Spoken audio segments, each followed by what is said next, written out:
नमस्कार दोस्तों, स्वागत है आप सभी का आपके अपने YouTube परिवार में।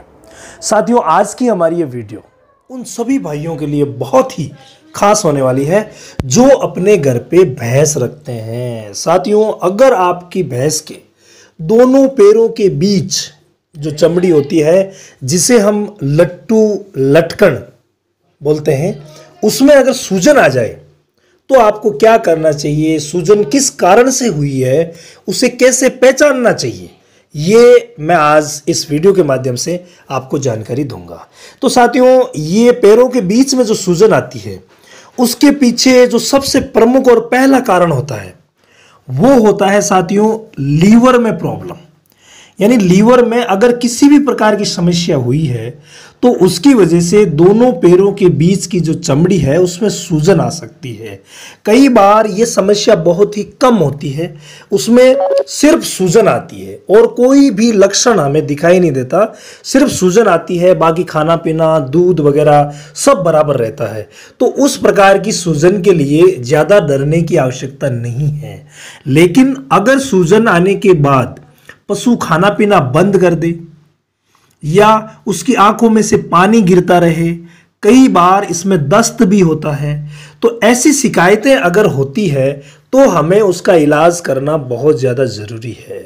तो उसके इलाज के लिए साथियों आप नज़दीकी पशु चिकित्सालय में जल्द से जल्द संपर्क करें। इसके अलावा अगर हम इलाज देना चाहें डॉक्टर की सलाह से, हम एक बोलस आती है जिसका नाम है साथियों टोलफिनेमिक एसिड, उसकी बोनस भी हम इसमें दे सकते हैं। इसके अलावा एक दवा जो हम कीड़े मारने के लिए, पेट के कीड़े मारने के लिए उपयोग में लेते हैं, जिसका नाम है ऑक्सीक्लोजेनाइड और लीवामिसोल का जो सस्पेंशन आता है, वो भी हम इसमें काम में ले सकते हैं। 100 ml सुबह सुबह देना है। इसका भी तरीका मैंने बता रखा है कीड़े मारने वाली दवा में, जो डिस्क्रिप्शन में है, आप देख लें। इसके अलावा किसी भी प्रकार की सूजन हो, चाहे वो किसी भी कारण से हो साथियों, उसमें हम शुगर दे सकते हैं। यानी शक्कर, चीनी जो हम घर पे काम में लेते हैं, वो हम आधा किलो सुबह शाम बड़ी भैंस को 3 दिन तक हम दे सकते हैं। इससे ज़्यादा हमें नहीं देनी है, क्योंकि उसके भी कई प्रकार के साइड इफेक्ट होते हैं साथियों।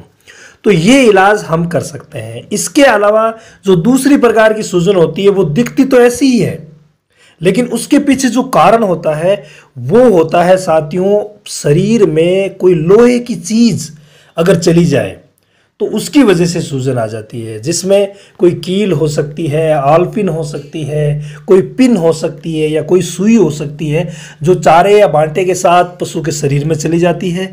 वो जब रूमन में रहती है तब तक तो कोई तकलीफ नहीं करती, लेकिन उसकी जगह परिवर्तन हो जाता है और वो आगे खिसक जाती है। मान लीजिए पैरों के बीच में जो ऊपर हार्ट होता है, जिससे ब्लड सप्लाई होती है पूरे शरीर को, उसमें अगर ये चली जाती है तो इन्फेक्शन करके और तुरंत सूजन पैदा कर देती है।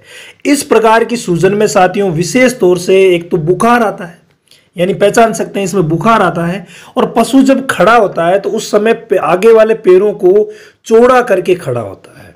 इसके अलावा उसे बैठने उठने में बहुत ज़्यादा तकलीफ होती है और खाना पीना भी बंद कर देता है। इसमें फिर धीरे धीरे स्थिति जो है वो ज़्यादा गंभीर हो जाती है। तो साथियों, इसके इलाज में भी हमें जल्द से जल्द पशु चिकित्सक की सलाह लेनी होगी, और जल्दी से जल्दी अगर एंटीबायोटिक लग जाए तो हो सकता है कि वो जगह छोड़ दे जो लोहे की वस्तु है। बाकी इसमें भैंस का बचना बहुत ज़्यादा मुश्किल होता है, क्योंकि लोहे की चीज़ बाहर हम निकाल नहीं सकते। ऑपरेशन जब हार्ट में घुस जाती है तो उसका ऑपरेशन भी एक तरह से बहुत बड़ी समस्या हो जाती है। तो ये जो दिक्कत है, इसमें पशु का बचना मुश्किल होता है। बाकी लीवर वाली प्रॉब्लम जो पहले मैंने आपको बताई थी, वो इलाज अगर आप करें तो उससे रिलीफ मिलता है। इसके अलावा साथियों लीवर वाली समस्या में एक विशेष ध्यान रखें, आपको लीवर टॉनिक देना है। यानी कोई भी प्रकार की सूजन आप देखें तो ये इलाज करें। इन दोनों कारणों के अलावा जो 2 कारण और होते हैं सूजन के आने के, उसमें से जो प्रमुख होता है साथियों वो होता है कोई भी जहरीला जानवर अगर हमारी भैंस को डस गया है, उसने काट दिया है, तो उसकी वजह से सूजन आ जाती है। लेकिन उस प्रकार की सूजन में, जैसा कि आपको वीडियो में दिखाया जा रहा है, सूजन में जो चमड़ी है ऊपर की त्वचा जो है वो छिल जाती है, या पापड़े जैसे बन जाते हैं। तो अगर मान लीजिए चमड़ी छीली हुई है और सूजन आई हुई है तो आप समझ जाइएगा कि किसी ना किसी जहरीले जानवर की वजह से हुई है, या फिर इसके पीछे जो दूसरा कारण होता है वो होता है साथियों कोई जहरीली घास, जैसे मारवाड़ में आक है तो आग से रगड़ लग जाती है, या कोई जहरीली घास जो है उसकी रगड़ लगने से, जहरीले पौधे की रगड़ लगने से भी कई बार ये सूजन आ जाती है। लेकिन इन दोनों सूजनों में आप फर्क कैसे करेंगे? अगर जहरीले जानवर की वजह से सूजन है तो उसमें उस सूजन की जगह के अलावा भी आपको दाने मिलेंगे या फफोले टाइप छोटे छोटे फफोले मिलेंगे।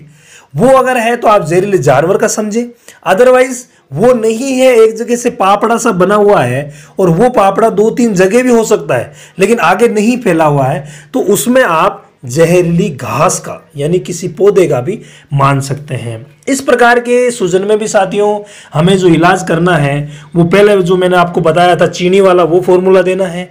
इसके अलावा टोलफेनेमिक एसिड की गोली जो है वो भी आप 3-3 गोली सुबह सुबह 2-3 दिन तक दे सकते हैं। इसके अलावा हमें एक बोलस आती है एविल की, वो एविल वाली बोलस भी हमें सुबह शाम एक बोलस देनी है। इसके अलावा जल्द से जल्द हम नज़दीकी पशु चिकित्सालय में संपर्क करके और अच्छे से अच्छा उसका इलाज कर सकते हैं।